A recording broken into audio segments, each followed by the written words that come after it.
আসসালামু আলাইকুম। আমার সকল ভালোবাসার শিক্ষার্থীবৃন্দ, আশা করি তোমরা সকলে ভালো আছো। সো চলে আসলাম নতুন একটা ভিডিও নিয়ে তোমাদের মাঝে। আমি তোমাদের ব্যাকবেঞ্চার মনির। সো আজকের টপিকসটা কি? চলো দেখে নেওয়া যাক আজকের টপিকসটা কি। তোমরা হয়তো ইতোমধ্যে সূচি দেখে হয়তো বুঝতে পারতেছো আজকে আমরা কি করব, এখানে কি করতে যাচ্ছি। হ্যাঁ, আজকের আমাদের সূচিটা সমীকরণটা দেওয়া হচ্ছে, দেখো d = 10 - 2p, মানে হচ্ছে ডি মানে কি? ডিমান্ড। সো ডিমান্ডটা কি? চাহিদা।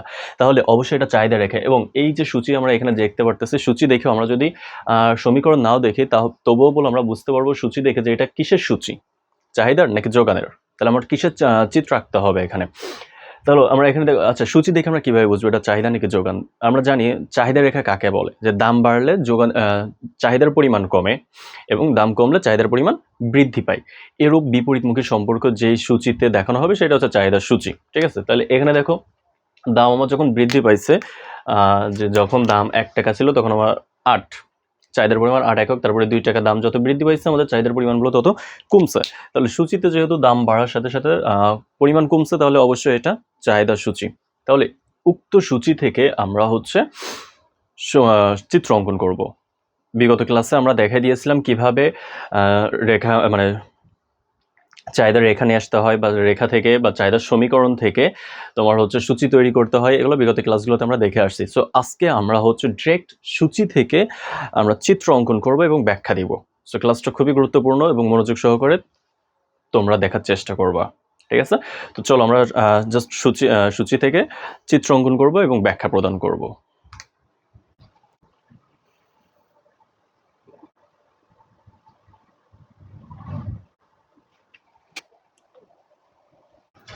ওকে, তাহলে আমাদের সূচি থেকে চিত্র অঙ্কন করা হয়ে গেছে। এখন কথা হচ্ছে এটা কিসের চিত্র? চাহিদার চিত্র। আমরা জানি যে আমরা আজকে হচ্ছে চাহিদার সূচি থেকে চাহিদার রেখা অঙ্কন করব এবং চিত্রের ব্যাখ্যা প্রদান করব। সো এইটা হচ্ছে আমাদের মূলত চিত্র। আচ্ছা, কিছু জিনিস না বললেই নয়। যেমন এর আগেও বলেছিলাম যে আমরা কয়টা দাম নিব, মানে কয়টা অক্ষর নিব, কয়টা রেখা আঁকাবো, এগুলা চিত্র নয় আমি এখানে আগাইছি, বাট তোমাদেরকে আমি বোঝাই দিব ছোট্ট একটা বিষয়। যেমন এই যে একটা স্কেল, মানে তোমরা চিত্রটা কিভাবে আঁকাবা সেটার আঁকানোর একটা টেকনিক আছে। ঠিক আছে, জাস্ট টেকনিকটাকে একটু বলে দিই, তারপরে যে তোমাদের চিত্র প্লাস ব্যাখ্যা আমি দিয়ে দিচ্ছি। ঠিক আছে, জাস্ট যে টেকনিকটা আমরা এখানে প্রথম মূলত হচ্ছে একক নিয়ে নিব।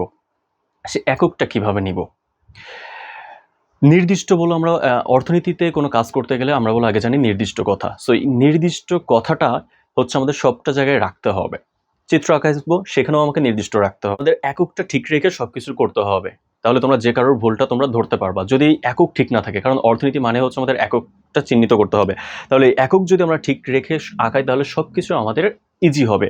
যেমন আমাদের এই যে একটা স্কেল, বা এর থেকে ছোট স্কেল যাদের আছে তারা নিবা ছোট স্কেল, যে এখানে সেন্টিমিটার আছে 1 থেকে 12। তাহলে এই প্রত্যেকটা একক মানে 1, 2, 3, 4 এগুলোর যদি আমরা একক হিসেবে ধরে নিই, তাহলে বলো আমাদের চিত্র আমাদের ব্যাকা হবে না। কারণ আমাদের দিন শেষে বলো প্রত্যেকটা টিচাররা দেখাচ্ছে এই রেখাটা সোজা আছে কিনা এবং প্রত্যেকটা বিন্দুতে মিলছে কিনা রেখাটা। যদি প্রত্যেকটা বিন্দুতে মিলে তাহলে, এবং রেখাটা যদি সোজা থাকে তাহলে হচ্ছে আমার এটা হয়েছে। এখন কথা হচ্ছে এটা আবার আঁকাবো কি করে? মেলা তো ক্রিটিক্যাল।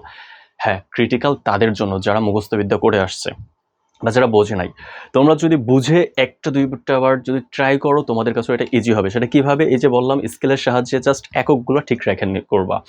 একটা বিষয় খেয়াল করো, এইখানে যে আমি এটা সূচিতে দেওয়া রয়েছে, যে সূচি একটা করে রাখা রয়েছে, এখানে দেখো এককগুলো বলো ঠিক আছে। কিভাবে আমরা বুঝবো? যেমন 9, 10 আমরা হচ্ছে ধারার অঙ্ক করে আসছি ম্যাথে, যে এদের ব্যবধান কত আছে। 8 আর 6 ব্যবধান কত, 6 আর 4 ব্যবধান কত। দেখো প্রত্যেকটাই ব্যবধান বলো আমাদের 2 করে আছে। কিভাবে? দেখো এখানে যদি আমি লিখি ব্যবধান জাস্ট 2, তাহলে প্রত্যেকটার এককগুলো আমাদের সমান আছে। তাহলে প্রতিটা ঘরের মান আমাকে সমান রাখতে হবে। ঠিক আছে, আর এই ব্যাখ্যার ভিতরে তোমরা হয়তো চিত্র দেখে একটা ভুল ধরতে পারবা। সো কি ভুল তোমরা যদি এর মধ্যে বলে দিতে পারো তাহলে তো বেটার, আর না পারলে শেষে আমি বলে দিব। জাস্ট মাথায় রাখবে যে এখানে আমার একটা ভুল আছে। তাহলে কি ভুল সেটা তুমি বলবে, আমি এই যে বলে রাখতেছি, এই যে এককের এখানেই আমার এখানে একটা ভুল আছে। বাট কোথায় ভুল তোমরা একটু আইডেন্টিফাই করতে থাকো, এবং আমি বলতে থাকি যে আমরা চিত্রে এইগুলো একক নিয়ে নিব। এবং এর আগে আমরা বলেছিলাম যে ব্যাখ্যা দিতে গেলে আমরা 3টা করে মান নেব, কারণ 3টা মান দিলে আমাকে চিত্র আঁকাইতে হবে, 3টা রেখা দিতে হবে, একটা সর্বনিম্ন, একটা সর্বোচ্চ এবং মিডল পর্যায়ে একটা রাখতে হবে। তাহলে আমরা যদি মিডল পর্যায়ে একটা রাখি তাহলে আমাদের ব্যাখ্যা দিতে সুবিধা হবে। এই জন্যই বলেছিলাম 3টা নিব, 3টার বেশিও নিয়ে যাবো না, 3টার কমও আসবো না। এটা সব থেকে পারফেক্ট এবং বেটার। ঠিক আছে, তাহলে এই ৩টা মান নিতে হলে আমাদের এই স্কেলের হচ্ছে ১ থেকে ৪ পর্যন্ত আমরা নিব। এখানে আমরা একটা একক বেশি ধরে নিব। লম্ব অক্ষও সেম, ভূমি অক্ষও সেম। একটা করে একক আমরা বেশি করে ধরে নিব। নিয়ে আমরা জাস্ট এইভাবে স্কেল পাতায় ওগুলো করে ফেলতে পারি। মানে জাস্ট ওটা আকারে টান দিয়ে দিতে পারি। দেন এগুলো আমরা টেনে দিতে পারবো। ঠিক আছে? এছাড়া ভালোভাবে শিখতে চাইলে মেসেঞ্জারে নক দিও বা WhatsApp নাম্বার দেওয়া আছে ওটাতে নক করো, জানাই দিব। এখানে যতটুকু সম্ভব হচ্ছে বলে দিচ্ছি, বাট মাথায় রাখবো জাস্ট এই এককগুলো ঠিক রেখে যদি আমরা আগাইতে পারি, প্রত্যেকটা এপসে লম্ব অক্ষেও আমরা একক ঠিক রাখবো, ভূমি অক্ষেও আমরা নির্দিষ্ট একক রাখবো। যদি একক ঠিক থাকে তাহলে আমাদের এই রেখা আগাইতে কোনো রকম সমস্যা হবে না। ঠিক আছে? তাহলে আমরা যাইবার একটু ব্যাখ্যাতে। ভুলটা আমি এখনো বলতেছি না, ভুল বলবো সবার শেষে। আমার এখানে কোথায় ভুল আছে। ম্যাক্সিমাম সবাই বলবে এটা রাইট আছে, বাট না, এটা বলে ভুল আছে। একটা জায়গায় ভুল আছে, সেটা আমি লাস্টে বলে দিব। তোমরা এর মধ্যে যদি বলতে পারো তো অবশ্যই কমেন্টসের মাধ্যমে বলে দিবা। তাহলে আমরা চলো চাহিদার ব্যাখ্যাতে যাই। আমাদের কমন যে ব্যাখ্যা সেটা হচ্ছে প্রত্যেকটা চিত্রে যাবে। সেই ব্যাখ্যাটা কি? চিত্রে ভূমি অক্ষে ও এক্স দ্রব্যের পরিমাণ বা কিউ দ্বারা দেখালেও হবে, এবং লম্ব অক্ষে ও ওয়াই দ্রব্যের দাম বা পি দিয়ে দেখালে আমাদের হয়ে যাবে। তাহলে কি বললাম যে কমন যে ব্যাখ্যা সেটা প্রত্যেকটা চিত্রে আমাদের সেম ভাবে যাবে। যে চিত্রে ভূমি অক্ষে ও এক্স দ্রব্যের পরিমাণ এবং লম্ব অক্ষে ও ওয়াই দ্রব্যের দাম নির্দেশ করা হয়েছে। জাস্ট এতটুকু। এবার যাবো আমরা ব্যাখ্যাতে। যে আমরা চাহিদা কি শিখে আসছিলাম যে দামের সাথে চাহিদার পরিমাণ আমাদের বিপরীতমুখী। দাম যখন কমে আমার চাহিদার পরিমাণ অনেক বেশি থাকে, এবং দাম যখন বৃদ্ধি পায় তখন হচ্ছে আমাদের চাহিদার পরিমাণ কম থাকে।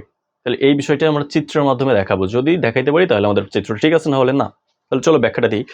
আবারও বলতেছি যে চিত্র ভূমি অক্ষে ও এক্স দ্রব্যের পরিমাণ এবং লম্ব অক্ষে ও ওয়াই দ্রব্যের দাম নির্দেশ করা হয়েছে, এবং চিত্রে দাম যখন সর্বোচ্চ পর্যায়ে, মানে বাজারে দাম যখন সর্বোচ্চ পর্যায়ে ৩ টাকা, তখন আমাদের চাহিদার পরিমাণ আছে ৪ একক, যা মিলিত হয়েছে এই বিন্দুতে।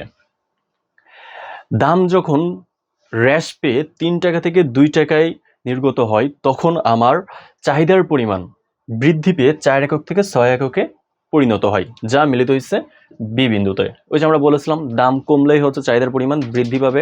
তাহলে আগে ছিল দাম যখন ৩ টাকা তখন আমার চাহিদার পরিমাণ ছিল ৪ একক, এখন দাম কমে যখনই ২ টাকা হয়েছে তখন আমার চাহিদার পরিমাণ হয়েছে ৬ একক। একইভাবে দাম যখন আবারও কমে ১ টাকা হচ্ছে তখন আমার চাহিদার পরিমাণ বৃদ্ধি পেয়ে সর্বোচ্চ পর্যায়ে উঠে যাচ্ছে ৮ একক, যা মিলিত হয়েছে সি বিন্দুতে। এবার আমরা এ, বি এবং সি বিন্দু ৩টা যদি যোগ করি তাহলে আমরা পাবো ডি ডি ড্যাশ রেখা। উক্ত ডি ডি ড্যাশ রেখাই হচ্ছে চাহিদা রেখা।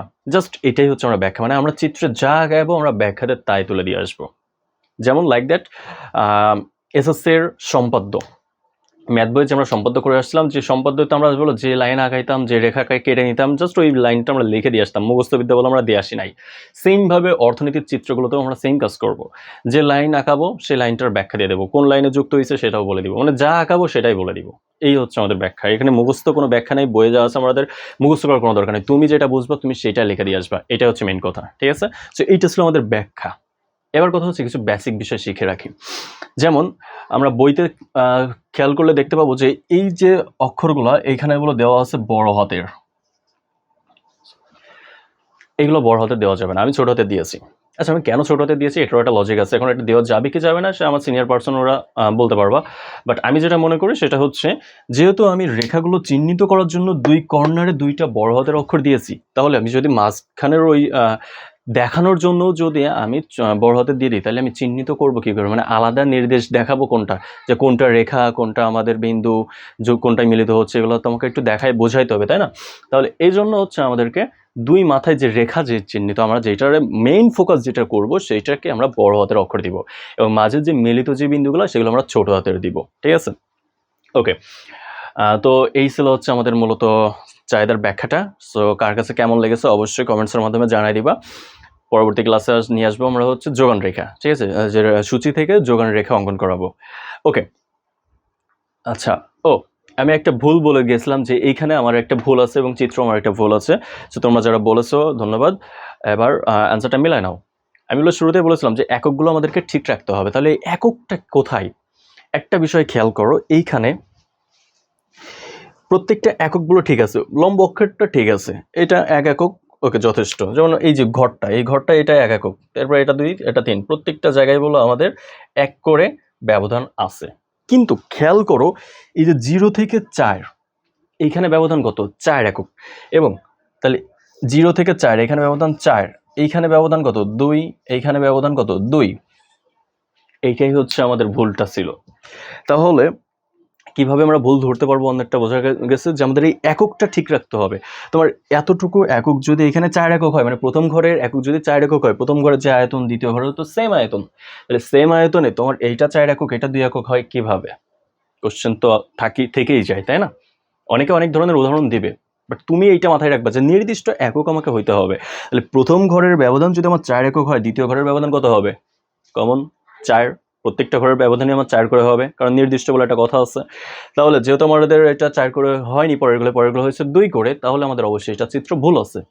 কিন্তু ম্যাক্সিমাম টিচাররা দেখা যায় যে খাতা দেখতে দেখতে অটো মার্ক দিয়ে দেয় বা সাইন করে দেয়, বাট সচেতন থাকা বেটার, ঠিক আছে? তাহলে আমাকে এখন কি করতে হবে? তেমন কিছুই না, জাস্ট এইখানে আমরা 2টা দাগ দিয়ে দিব। এই 2টা দাগ মানে হচ্ছে ভাঙা চিহ্ন, মানে এর ভিতরে আরো একক আছে, ঠিক আছে? এটা সব ক্ষেত্রে করা লাগে না। যদি দেখা যায় তোমার চিত্রে এরকম ব্যবধানটা থেকে যাচ্ছে, তাহলে তুমি জাস্ট 2টা দাগ দিয়ে দেবে। একটা লম্ব অক্ষও দিতে পারো, ভূমি অক্ষও দিতে পারো, ঠিক আছে? যে তোমার লম্ব অক্ষের এককগুলো ঠিক আছে, তাই আমি লম্ব অক্ষে দেইনি। ভূমি অক্ষে দেওয়া নেই, তাই আমি ভূমি অক্ষে দিয়ে দিলাম, ভাঙা চিহ্ন দিয়ে ঠিক করে দিলাম। এইটাই হচ্ছে মূলত বিষয়, বুঝতে পারছি? তাহলে এইটা ছিল আমাদের ভুল। সো এই ভুলটা তোমরা যেন করা হয় না, তোমরা যাতে না করো সেজন্য এগুলো বলে দিলাম। সো এই ভুলটা তোমরা অন্যদেরও ধরতে পারো এবং নিজেও সংযত করে রাখতে পারো। সো দেখা হচ্ছে পরবর্তী ক্লাসে। আল্লাহ হাফেজ।